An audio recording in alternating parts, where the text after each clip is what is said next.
Hey, what's up guys? Dan here from the Diamond Minecart. Wait a minute. Hey, how's it going guys? It's your boy Dazzlin here and welcome back to another exciting video. So I finally returned to World of Warcraft with the help of many donations from you guys. Thanks for the $2.37, wherever it was. So today I'll be comparing Arms and Fury for PvP once again, but this time it's patch 7.3. Before this video starts, I would like to announce that a setup video will be here soon.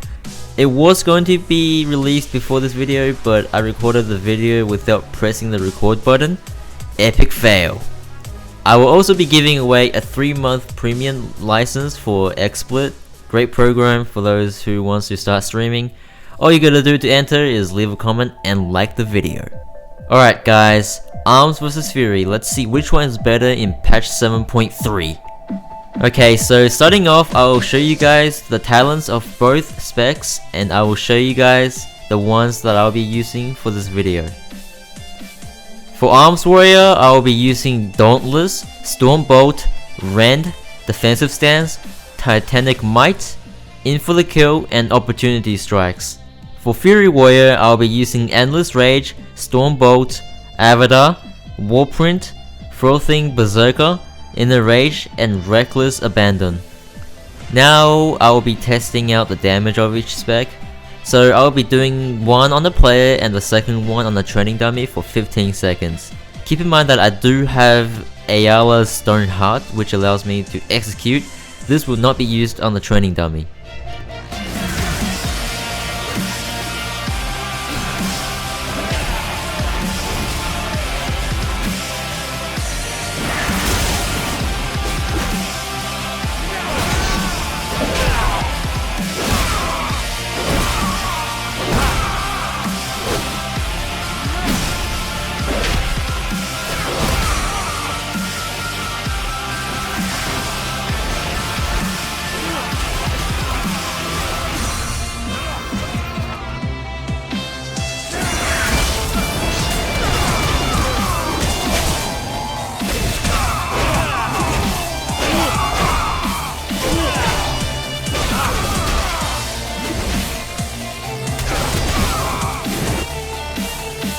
As you can see, Fury does slightly more damage than Arms within the 15 seconds, but the dots from Arms Warrior's Rend will eventually catch up to the Fury Warrior's damage. Next up, survivability.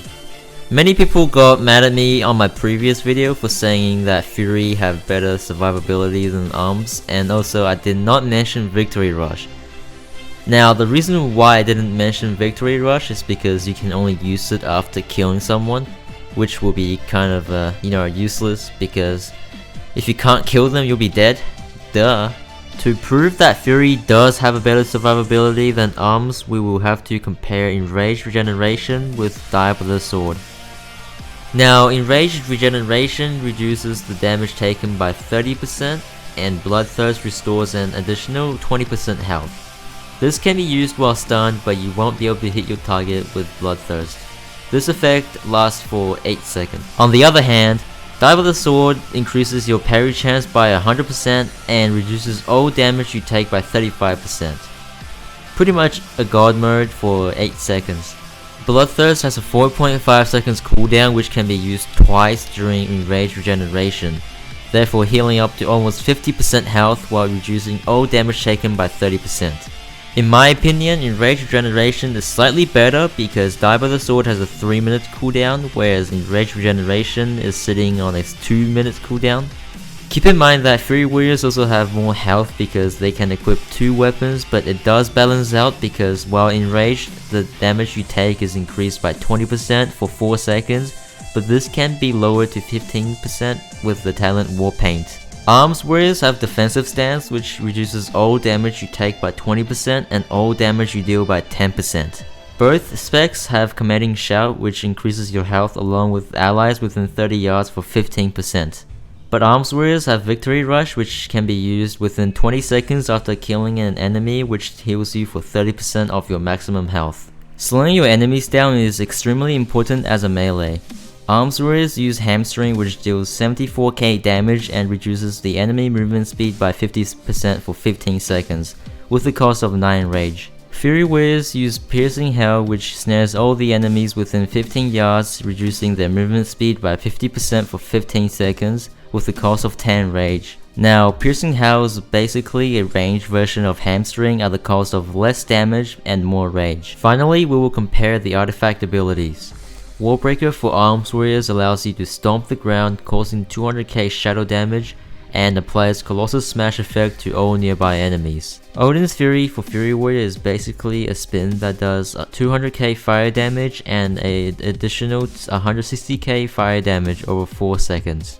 In conclusion, after the nerf of Fury Warriors and many buff for the Arms Warriors, both specs are pretty much the same at the moment with different playstyle. Arms Warriors have better utilities for arenas than Fury Warriors because they are more focused on helping you and your teammates. But Fury Warriors have a higher chance on beating Arms Warriors in a duel, especially with the hidden artifact ability, which have a chance on preventing you from dying when you're on 1% health.